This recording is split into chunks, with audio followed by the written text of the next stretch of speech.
국민의힘에서 네. 50억 클럽 인사들을 발표를 했어요. 네. 우선 6명이 지금 나왔죠. 네. 과거에도 국민의힘에 김만배가 50억 클럽에 300억이 지출이 됐다. 네. 이런 제보가 들어왔다는 게 꽤 네. 오래됐었습니다. 네, 네. 그런데 그 300억을 받은 사람들 50억씩. 그러니까 6명이니까 딱 5, 6, 30이네요.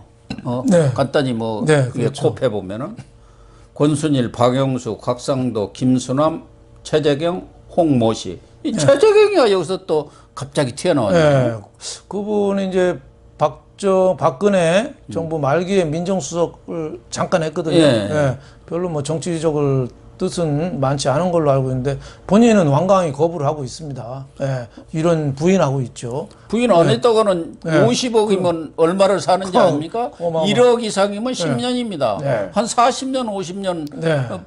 구형을 받을 거예요. 그렇죠. 네. 그러면은 인생이 끝나는데 부인 안 할 수가 없죠. 그렇죠. 오리발을 뭐 내밀어도 확실히 내밀어야죠. 그러니까 저는 50억 약속 그룹이 국민의힘 사람이 많다고 자꾸 이재명이나 민주당에서 공세하는데 이거는 정치적 파로 갈릴 거는 아니에요.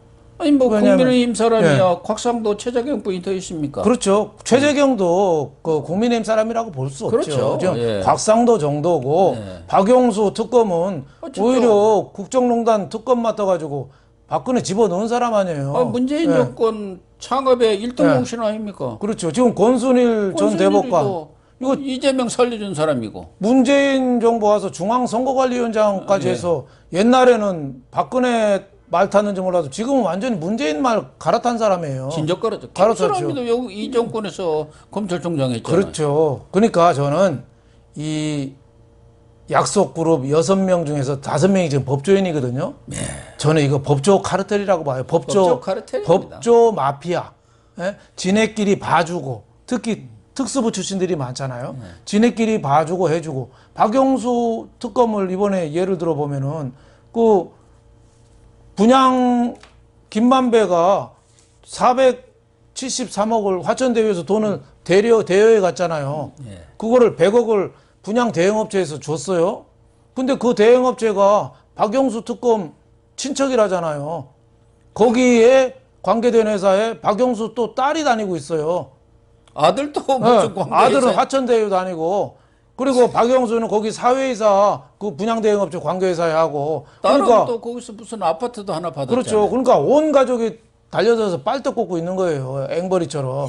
그러니까 이게 검찰의 뻔뻔스러운 거. 박영수 이 사람 정말 파렴치범이에요. 그러니까 수사하고 나중에 나와서 변호하고 또 로펌이나 또 이런 데 가서 이권 개입하고 지금 재벌들 회사들 고문 사회이사 다 이런 로비스트들입니다. 검찰 출신들. 전부 그렇습니다. 예. 재벌을 다 그래요. 고문이라든가 사회이사 해가지고 그렇죠. 하는 사람들은 전부 이런 검찰 출신들. 이번에 특히 강찬호 검사장이라고 거기도 네. 뭐 무슨 자문위원인지 고문인가 했다고 나오는데 거기도 남욱 그 미국 도망간 친구 네. 그거 수사하고 그리고 또 나중에 변호하고 이재명도 변호하고 뭐 이렇게 지네끼리 돌아가면서 해먹는 검찰 마피아지 이거를 갖다가 국민의힘이 뭐 게이트다 이거는 말이 안 되죠. 제가 정치적으로 누구를 뭐 편들고 안 떠나서 이거는 검찰 개혁이 문재인 정부의 검찰 개혁이 수사권 빼는 게 개혁이 아니라 이런 구조를 먹이사슬 구조를 없애는 게 개혁이거든요.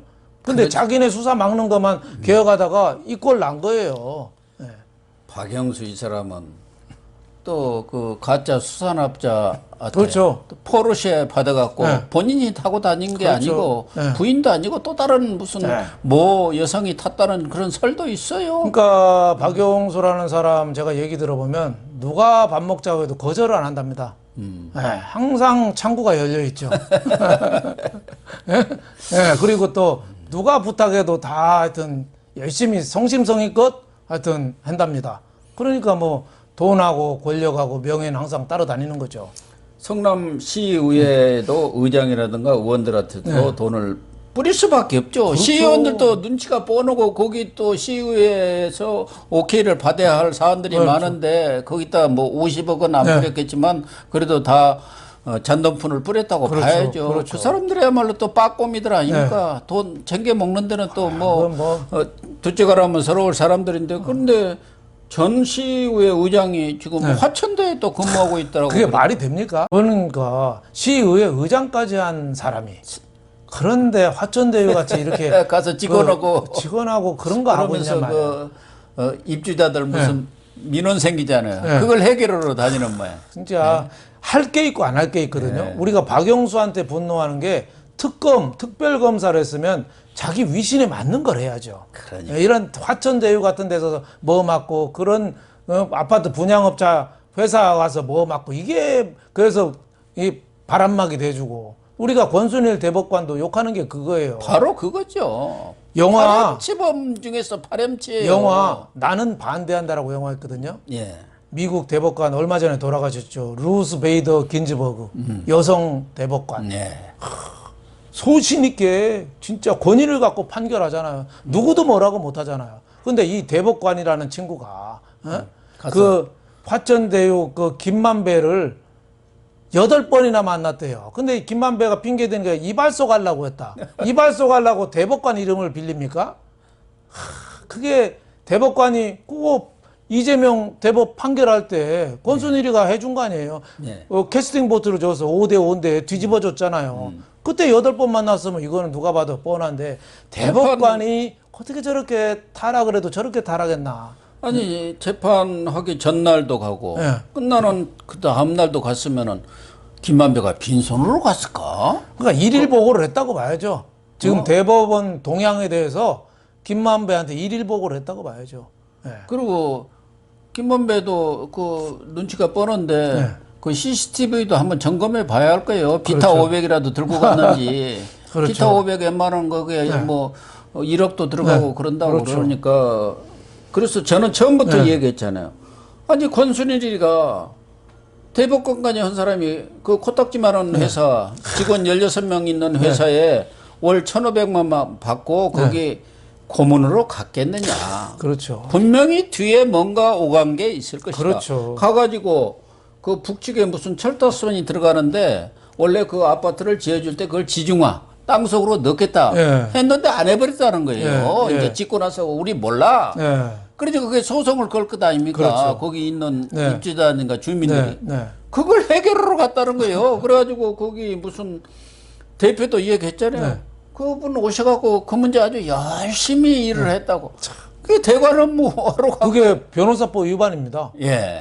이거 빨리 수사해야 돼요. 저는 빨리 시급한 사람이 박영수하고 권순일은 빨리 수사해야 돼요. 특히 바로 잡아넣어야 합니다. 이거 아니 저기 소환해가지고 김명수가 자기 전임 양승태 대법원장은 3차례 진상조사하고 수사 의뢰까지 사실상 했거든요.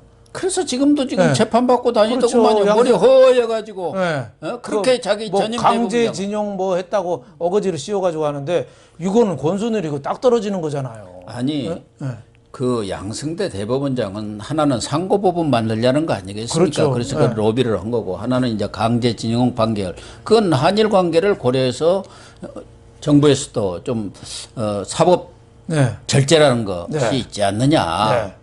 그래서 그것은 어떻게 보면 본인의 개인 이익을 위한 게 아니에요. 그렇죠.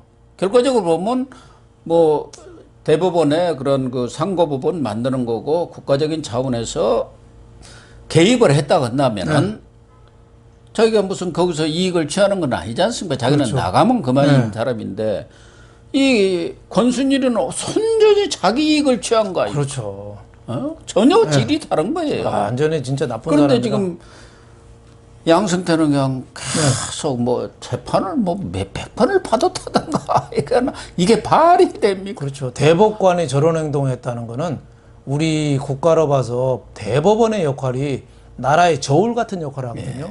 이 저울이 부서진 거랑 똑같아요. 누가 어떤 형량을 내도 누가 인정하겠어요. 그래서 저는 이번에 50억 약속그룹 6명 나왔잖아요. 박영수하고 권순일이는 빨리 좀 수사를 좀 해가지고 계좌 추적도 해서 이 사람들 저는 법정에 서는 거 좀 보고 싶어요. 우리나라에 그만큼 큰 영향을 끼친 거라. 우리나라에 어떻게 보면 최고 지도층이고 최고 엘리트층 그리고 가장 모범이 돼야 할 사람들 아닙니까? 말씀하신 대로 저울 때 줄을 쥐고 있는 사람들이에요. 그렇죠. 그냥 보통 무슨 기업하는 사람들도 네. 아니고 네. 사업하는 사람들도 아니고 네. 김만배 무슨 유동규급이 아니지 않습니까? 그렇죠. 이런 사람들이 김만배나 유동규 거기다가 빨대를 꽂아가지고 또 뽑아 먹은 거 아닙니까? 시궁창에서 네. 빨대 꽂은 거예요. 시궁창에다가. 네. 이런 도덕성을 갖고 나라를 끌어온 거 아닙니까? 맞습니다. 하여튼 참 그러면은 본인도 무슨 얘기를 해야 할 거 아닙니까? 8번 만났는지 안 만났는지. 유구무원이죠. 네. 유구무원이죠. 할 말이 없는 거죠. 아니 이것은 아니 대법원 거기에도 다 CCTV가 있고 기록들이 있을 거 아닙니까? 거기 뭐 비서도 있었을 테고. 그렇죠. 그러니까 만났으니까 얘기가 없다고 봐야죠. 그렇죠? 네. 하여튼 권순일은 빨리 수사해서 저는 또 대법원에서도 지금 문제가 되는 것은 왔다 갔다 한 거 무슨 이발소 갔느냐 안 갔느냐의 문제가 아니고 지금 사법거래 아주 추악한 사법거래를 했느냐가 지금 관심사 아닙니까? 그렇죠. 그래가지고 이재명을 점자 돈을 가지고 살려냈느냐? 그렇죠. 이 문제인데 대법원은 물론 그 재판 과정에 대해서는 공개를 할 수 없다고 하더라도 나름대로 자기 자체적으로 진상조사는 해봐야 할 거 그렇죠. 아닙니까? 진상조사 떳떳하면 또 떳떳한 대로 밝혀야 하잖아요. 국민들의 불신이 법원을 불신한다는 건 우리나라 전체를 불신하는 거랑 똑같거든요. 마지막 양심의 보루가 법원인데 법원 대법관이 저렇게 타락했다. 굉장히 위험한 신호고 김명수 대법원장 뭐 이 양반 자신도 뭐 구린 게 많아서 뭐 그 정도는 해먹은 것도 아니야. 거짓말 뭐 명수 아닙니까? 예, 거짓말을 예. 하도 많이 해갖고 김명수가 뭐 한다기도 믿을 사람도 없습니다만은. 근데 문제는 이것도 원래는 노정이 지금 중앙선관위원장입니다. 그 사람이 그 소부의 재판 주심이었거든요. 근데 이제 무슨 어디서 오더를 받았는지 거기서도 이미 다 이 전례에 비추어서는 당연히 유죄로 판결을 내릴 수밖에 없는 사안이라는 거예요. 그렇죠. 그래서 거기 재판 연구관들이 다 그걸 연구해 갖고 올리면 이제 대법관들은 그거 이제 보고 알았다 판단만 하지 않습니까? 근데 거기 다 유죄다 이런 선거 사범에 대해서는 엄하게 다스려야 한다 이렇게 했는데 뭐 어디서 대법원 쪽에서 뭐 이 권순일이랑 이런 사람들이 그 유죄 아닐 수도 있다 어찌다 하니까 또 올렸다는 거 아닙니까? 무죄 취지의 그런 또 의견서도. 그래가지고 합의부로 넘어가서 5대5로. 5대5라는 건 사실상 이 대법원에서 이재명에 대해서 유죄 판결을 내린 거나 다름없는 그렇죠. 거거든요. 그렇죠. 웬만하면은 5대5까지는 안 온다고 그러더라고요. 그런데 거기에 딱 권순일이가 하나를 얹어서 6대5로 만들고 이제 김명수는 뭐 원래 관례상 다수 쪽에다가 대법원장은 연전자에서 7대5를 만드는 거 아닙니까? 그럼 그 과정에 권순일이가 어떤 역할을 했는데 이제 최고 선임이었으니까 그런저런 부분에 대해서 권순일이가 제기한 그런 이론들이라든가 그 타당성 또 거기에서 재판 연구관들의 의견 뭐 이런 것들을 다 지금 점검을 하고 내부 조사를 해야 하는 거 아니에요? 그렇죠. 아무것도 안 하네. 그냥 입 싹 닫고 있어요. 그러니까 이 이재명 이 대장동 게이트 이 수사도 그렇고 관련 그 청와대나 대법원이나 검찰이나 정말 진짜 중요한 건 하나도 안 하고 있어요. 꼬리 자르기, 꼬리 돌리기, 꼬리 뭉개기, 거짓말하기 이것만 하고 있는 거죠. 그리고 또 법원에서 무슨 사건이 있고 일이 있으면은 제일 먼저 떠들고 나서는 사람들이 전국 법관회의라는 거 아닙니까? 여기도 이제 주로 인권법이라든가 국제법 연구에 소속 그 사람들이 무슨 의장이다 뭐 아주 주요 간부들을 다 맡고 있는 것 같은데 이 사람들도 뭐 곧 회의는 연다고 이렇게 한 것 같아요. 근데 그 주제가 퇴직 법관의 취업 제한 문제를 논의하기 위해서라. 아니 그게 중요합니까? 진짜 한심한 거죠. 한심한 거죠. 이렇게 대법원이 전국 법관들이 실질적으로 지금 대법원 아닌 하급심에서는 정말 중요한 재판들이 많이 이루어지고 거기에 살아있는 판사들이 많이 나왔지 않습니까? 그렇죠. 최근에 그런 재판들을 네, 보더라도 네. 그 사람들과 지금 도매급으로 다 욕을 먹고 있는데 사법부가 불신을 받고 있는데 퇴직복권 취업제한 문제가 그렇게 시급한 거예요? 그렇죠. 정부 지금 복권에는 뭐 하는 건지. 지금 이 일의 본질은 뭐냐면 오염된 판사가 특정 업체나 관련된 사람하고 유착이 돼서 예. 왜곡되게 판결을 몰고 가는 거죠. 예? 그런 사람들이 나중에 돈 받은 거 아니에요? 다 뇌물 받고 사후 뇌물인지 사전 뇌물인지 뭐 현금 박칭인지는 모르겠지만 이거를 구조적인 거 권순일 같은 사람이 한둘이겠어요 또 그런 거를 없애는 게 사법개혁이죠. 근데 엉뚱하게 자기 사람 치고 이런 것만 하는 게 자기 사람 키워주고 상대편 과거 정부 치는 게 사법개혁이라고 했는데 이거 검찰개혁하고 마찬가지로 사법개혁도 크게 잘못된 거죠. 잘못된 부정부패 이거를 뿌리 뽑는 게 개혁이 돼야 되는데 내 편 심기 남의 편 쫓아내기 권순일이가 얼마나 사악한 일을 했는가 이거는 명명백백하게 드러났지 않습니까? 예. 권순일이가 뭐 양심선언하고 그런 것은 없나요? 저렇게 뻔뻔하면 양심선언 하겠어요? 양심이라는 게 아예 없잖아요. 그러니까. 없으니까 대법관 했는데 조만한 구멍가에 가서 1억 5천 챙기고 그런 거 또 뒤에 또 뭐가 더 있을지 몰라요. 우리가 알면 그러니까 아마 지금 50억 예. 그 클럽의 멤버라고 국민의힘에서 녹취록에 나와 있는 내용을 지금 인용해서 발표를 한 것 같아요. 어디 또 권순일 잘 가는 주말 농장 혹시 있으면 그거 밭 한번 뒤져봐도 돼요. 예. 그러니까 권순일이가 나름대로 또 딴 속셈이 있어갖고 나와서도 변호사 개업도 안 하고 어디 로펌에 가지도 않고 연세대 석자 교수 딱 하고 있으면서 설마 대장동 사건이야 알아서들 다 그렇죠. 묻히겠지. 사법 이 카르텔들이 있으니까.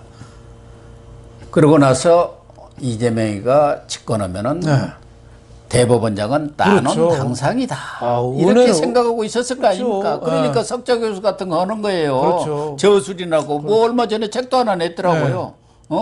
본인이 얘기했잖아요. 무슨 강의를 한다든가 저술 활동을 한다든가 봉사 활동을 한다.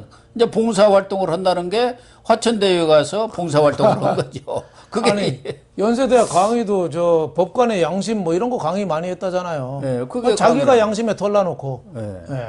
참 권순일 저런 대법관이 어떻게 있나. 저는 저런 사람들은 정말 일본 같으면은 저런 경우는 할복합니다. 그렇죠. 너무 부끄러워서 할복합니다. 일본은. 예. 뭐 참 우리가 이 권순일 대법관이라든가 또 박영수, 김수남 이 검찰 고위관원들 욕을 하고 있습니다만은 저희도 또 언론인 출신으로 참 부끄럽습니다. 이 김만배라는 사람이 일개 무슨 머니투데이인가의 부국장 아닙니까? 언론사에서 부국장 수준이라는 것은 저기 위까지 올라가는 데는 뭐 그렇게 큰 높은 자리도 아니고 그냥 부국장 대우 정도인 것 같아요. 법조팀장이라는 게 부국장 정식 부국장은 팀장 맞지를 않습니다. 그렇죠. 예. 그러니까 제가 보기에는 이런 사람이 네. 언론인으로 지금 행세를 해온 거 아닙니까? 사비 알을 쓴 거예요. 사입이 언론인이죠. 저 50억 약속 그룹에 홍모모 씨 있잖아요. 그 언론인이라잖아요. 제가 알기로는 그 김만배 다니는 회사랑 관련이 있을 거예요. 거기 오너인가? 예, 그럴 가능성이 많죠. 거기도 홍 씨니까. 예, 그럴 가능성이 상당히 있죠. 저 사람이 옛날에 장자연 리스트에도 왜 이름이 오르락 내리락 했었죠. 아, 그랬습니까? 예, 그러니까 그 머니투데이라는 뭐 특정한 언론사를 제가 비판하고 싶지는 않습니다만 그 회사 사풍이나 뭐 이런 게 조금 오늘 돈 버는 거 이거를 좀 우선하는 거 아닌가 이런 생각이 들고 그 아마 국민들도 그 매체에 대해서 정상적인 언론이라 이런 말 많이 듣기는 좀 어려울 겁니다. 제가 뭐 언론사를 뭐 비판하고 싶지는 않고요. 비난하고 싶지도 않고 그런 사람을 언론이라는 명함을 쥐어줘 가지고 조직적으로 하게 한 그런 회사의 배경 이런 거를 볼 때 과연 언론이라고 할 수 있을지 그런 생각이 듭니다. 그러니까 뭐 꼭 머니투데이를 제가 얘기하는 것은 아니지만 실제로 언론의 탈을 쓰고 언론이라는 그 막강한 힘을 빌려서 사익을 취하는 네. 사이비 언론들이 사실은 그렇죠. 많습니다. 그렇죠. 예, 네. 사이비 언론들. 네. 뭐 민주당에서 언론 개혁을 한다고 언론 중재법 만들고 어찌고 하는데 정부 비판하는 언론을 이 재갈 물리기 위한 언론 중재법이 아니라 이런 사이비 언론들, 그렇죠. 사이비 기자들, 가짜 기자들을 쳐내기 위한 그런 사람들을 추방하기 위한 그런 법을 만들어야 하고 그렇죠. 이권, 그 돈 옆에 왔다 갔다 하는 그런 언론사, 언론 기자들이 그런 사람 쳐내야 되는 게 언론 개혁이 돼야지죠. 또 하나는 공영방송이라는 탈을 쓰고 네. 정부 딸랑이 언론을 해주는 그런 지배구조. 그러니까 공영방송인데 거기 사장도 거기 무슨 이사회도 다 이 집권당에서 대다수를 점해버린단 그렇죠. 말이에요. 그러니까 다 청와대에서 내려오는 거예요. 다 정치 방송이에요. 예, 정치 방송인데 네. 그러면은 그런 지배 구조를 자기들이 개혁하겠다고 야당 시절에 네. 그렇게 떠들었지 않습니까? 네. 집권하면 그 방송법부터 제일 먼저 고쳐가지고 권력이 그런 거버넌스, 소위 말해서 사장이라든가 이사의 구성에 관여할 수 없도록 네.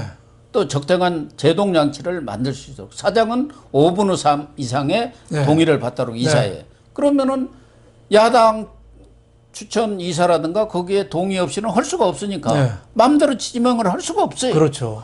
그렇게 고치겠다고 해놓고 그 얘기는 하나도 안 하고 자기들 비판하고 뭐 감시하고 견제하는 언론에 딱 재갈을 물리겠다는 그 중재법이 그게 언론개혁법이라고 하고 있네요. 그것도 진짜 이낙연이 또 자기도 찬성하고 김우겸이 같은 언론 출신이라는 작자가 네. 거의 앞장서고 있잖아요. 진짜 김의겸, 이낙연 언론 출신들이 정말 부끄러울 정도죠. 정말 개혁이라는 거는 진짜 살을 뜯어내고 피부 가죽을 벗겨내는 정도의 고통인데 자기는 배 채우고 남의 없는 사람 살 가죽 벗기는 게 개혁이라고 생각하고 있어요. 정말 이번에 50억 약속 그룹 당사자들은 다 부인하고 있습니다만은 저 당사자들에 대해서 억울하다고 하니 그걸 벗겨주기 위해서라도 빨리 수사를 이분들한테 대한 수사 계좌 추적이나 압수수색, 휴대폰 압수 이걸 빨리 해야 된다고 저는 봅니다. 아마 우리 국민들 상당수가 뭐 저를 포함해서 이번 사건을 보면서 붕괴하고 개탄도 오지만 경우에 따라서는 허탈감, 좌절감, 나만 헛살아왔나? 이런 생각도 하고 경우에 따라서는 그래도 내가 잘 살아온 건가? 이런 또 자부심도 갖고 그런 양갈래의 마음이 있지 않을까 하는 생각이 듭니다. 허탈한 마음이 더 크겠죠. 이 대장동 게이트의 가장 핵심은 뭐냐면 민간한테 조단위 특혜를 갈 정도로 설계를 이재명이가 개입이 됐는가 안 됐는가 왜 했는가 그 돈이 어디 갔는가 이게 핵심이고 거기에 하이에나 떼들이 저 뜯어먹은 거 이거는 핵심은 아니에요. 그렇지만은 굉장히 무시할 수 없는 줄기죠. 그렇죠. 50억, 100억씩 저렇게 챙긴다는 게 말이 안 되죠. 하지만 더 중요한 거는 이재명 개입됐나 이거 빨리 수사하는 게 제일 급하다고 봅니다. 그렇습니다.